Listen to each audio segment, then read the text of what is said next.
दोस्तों नमस्कार। मैं विकास कुमार, आपका दोस्त और बिजनेस फ्री व्यापार स्कूल में आप लोगों का बहुत बहुत स्वागत है।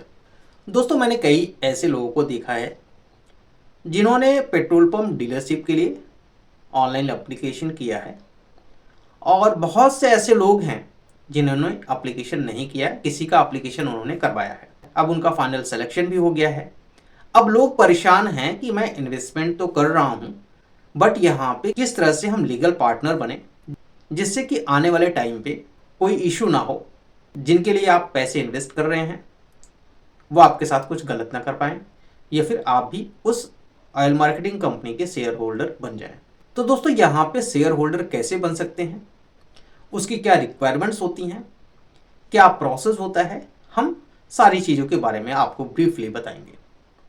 सबसे पहले तो दोस्तों, अगर आपके साथ कुछ ऐसा कंडीशन है जहां पे आप किसी के साथ पार्टनरशिप करना चाहते हैं, या फिर आपने किसी के लिए इन्वेस्टमेंट किया है, तो यहाँ पे लोगों की एक मेंटेलिटी होती है कि हम एक एग्रीमेंट बनवा के उससे हम पेट्रोल पंप को ऑपरेट करेंगे।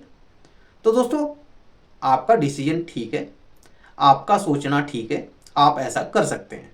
बट यहाँ पे कुछ अगर इशू होता है, इशू इन द सेंस कि जिनके नाम पे लाइसेंस है, अगर उनको कल को कुछ हो जाता है, ठीक है, तो यहाँ पे ऑयल मार्केटिंग कंपनी को आपके बारे में बिल्कुल भी पता नहीं है कि आपने वहाँ पे इन्वेस्टमेंट किया है। तो अब ऑयल मार्केटिंग कंपनी क्या करेगी कि जो भी एलओआई होल्डर है, अगर उनको कुछ हो जाता है, सपोज दैट कि उनको कोई ऐसी गंभीर बीमारी हो जाती है जिसकी वजह से वो अब काम करने में समर्थ नहीं है, या फिर किसी रीजन से उनकी डेथ हो जाती है, इस केस में आप किसी भी तरह से पार्टनरशिप का दावा नहीं कर सकते हैं, या फिर आप ऑयल मार्केटिंग के साथ ये नहीं कह सकते हैं कि मैंने यहाँ पे पैसा इन्वेस्ट किया है।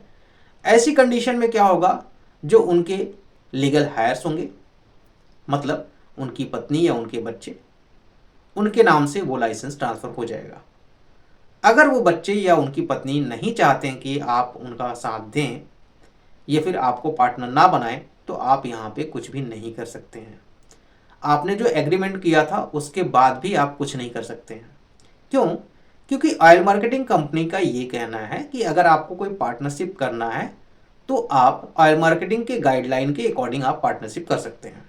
पार्टनरशिप करने का मतलब ये है कि आपको भी कुछ शेयर यहाँ पे ऑयल मार्केटिंग कंपनी देगी, उतने शेयर पे आपका नाम रहेगा। कहा जाए तो दोस्तों रिकॉन्स्टिट्यूशन एक प्रोसेस है, जब भी वहाँ पे पार्टनर्स को बढ़ाया जाए, घटाया जाए, या फिर अपने शेयर को टोटली ट्रांसफ़र किया जाए, तो यहाँ पे रिकॉन्स्टिट्यूशन की ज़रूरत पड़ती है।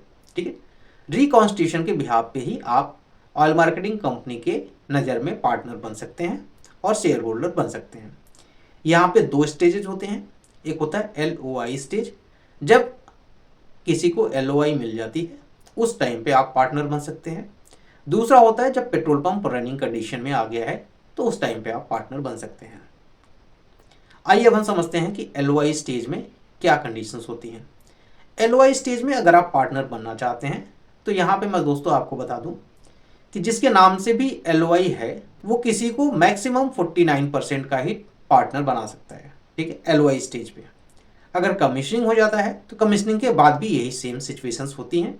कमीशनिंग के 3 साल तक 51% एलओआई होल्डर के पास रहता है और 49% किसी और को वो दे सकते हैं। यह बात कर रहे हैं हम ओपन कैटेगरी की। ठीक है, एससी कैटेगरी की अलग है और ओबीसी कैटेगरी की अलग है।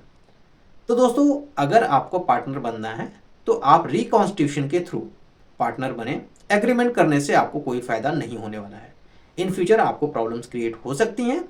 तो आपको जब भी किसी का पार्टनर बनना है, या फिर आप अपना पेट्रोल पंप किसी को सेल कर रहे हैं, या फिर कोई आप पेट्रोल पंप को परचेस करना चाह रहे हैं, तो यहाँ पे रिकॉन्स्टिट्यूशन प्रोसेस होना जरूरी है। रिकॉन्स्टिट्यूशन की फीस जो जाती है दोस्तों, मैं आपको बता दूँ 25,000 रुपये फीस जाती है। यहाँ पे कुछ एप्लीकेशन फॉर्म होते हैं, जैसे A1, B1, C1, D1। ये एलओआई स्टेज पे होता है। कमीशनिंग की स्टेज पे A2, B2, C2, D2 लगते हैं। इसके साथ ही इसमें कई सारे डॉक्यूमेंट्स लगते हैं। जैसे आपके बैंक की स्टेटमेंट, ITR और कई तरह से डॉक्यूमेंट्स लगते हैं। कुल मिला के 20 से 25 डॉक्यूमेंट्स यहाँ पे लगते हैं। तो अगर आपको पार्टनर बनना है तो आप लीगल प्रोसेस के थ्रू पार्टनर बने, एग्रीमेंट करके ना बने। सिर्फ मेरा आप लोगों को बताने का मकसद यही है कि आपको अगर पार्टनर बनना है तो एग्रीमेंट से ना बने, आप रिकॉन्स्टिट्यूशन कर लें। रिकॉन्स्टिट्यूशन की जो फीस जाती है वो 25,000 रुपये है। यहाँ पे जो भी नया पार्टनर आएगा उसको एक सिक्योरिटी डिपॉजिट भी पे करना पड़ता है, वो भी जो भी होगा 3 लाख से लेके 5 लाख के बीच में होता है सिक्योरिटी डिपॉजिट, जो आपको पे करना पड़ेगा। इसके साथ ही दोस्तों मैं बता दूं कि यहाँ पे रिकॉन्स्टिट्यूशन का जो प्रोसेस होता है वो कम से कम 3 से लेके 6 महीने के बीच में टाइम लगता है। ठीक है, ये लंबा टाइम होता है, बहुत से इसमें वर्क होते हैं। आपके सेल्स ऑफिसर की इसमें सहमति चाहिए होती है, वो करना चाह रहे हैं, तो इस टाइप से आप रिकॉन्स्टिट्यूशन कर सकते हैं। या पेट्रोल पंप को एक नाम से दूसरे नाम पे ट्रांसफ़र कर सकते हैं। Petrol pump, gas agency, CNG pump को आप ट्रांसफ़र कर सकते हैं, बेच सकते हैं या फिर खरीद सकते हैं। ये सारी चीज़ें होंगी रिकॉन्स्टिट्यूशन के साथ ही। तो हम आपसे रिक्वेस्ट करेंगे कि अगर आपको कोई पेट्रोल पंप परचेज करना है तो रिकॉन्स्टिट्यूशन करें, सेल करना है तो रिकॉन्स्टिट्यूशन करना पड़ेगा, किसी में पार्टनर बनना चाहते हैं तो रिकॉन्स्टिट्यूशन करना पड़ेगा, किसी पार्टनर को अपने पेट्रोल पंप के पार्टनरशिप से हटाना है तो फिर यहाँ पे रिकॉन्स्टिट्यूशन करना पड़ेगा। तो हमेशा आप लीगल प्रोसेस को ही फॉलो करें। ठीक है, एग्रीमेंट के बिहाफ पे आप काम ना करें, क्योंकि वो आपके लिए सही नहीं है। जितना आप इन्वेस्टमेंट कर रहे हैं थोड़ा सा पैसा और लगेगा, थोड़ी सी डॉक्यूमेंट्स की जरूरत पड़ेगी, थोड़ा सा टाइम देना पड़ेगा, बट वो चीज़ें कंपनी के रिकॉर्ड में आपका नाम हो जाएगा। एग्रीमेंट करने पे आपका नाम कंपनी के रिकॉर्ड में नहीं होता है, और जब कंपनी के रिकॉर्ड में नहीं होगा तो आप अनलीगल तरीके से उस बिजनेस को ऑपरेट करेंगे। ठीक है, तो आशा करता हूँ कि अगर आपको पार्टनर बनना है तो आप रिकॉन्स्टिट्यूशन करवाएंगे।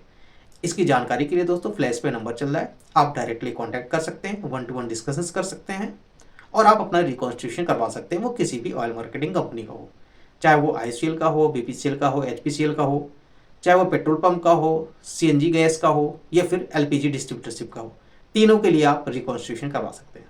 तो दोस्तों ये वीडियो कैसा लगा? वीडियो अच्छी लगी हो तो वीडियो को लाइक कीजिएगा, और दोस्तों चैनल पर नए हैं तो चैनल को जरूर सब्सक्राइब कर दीजिएगा। तो मिलते हैं इसी टाइप की नेक्स्ट वीडियो में, तब तक के लिए धन्यवाद।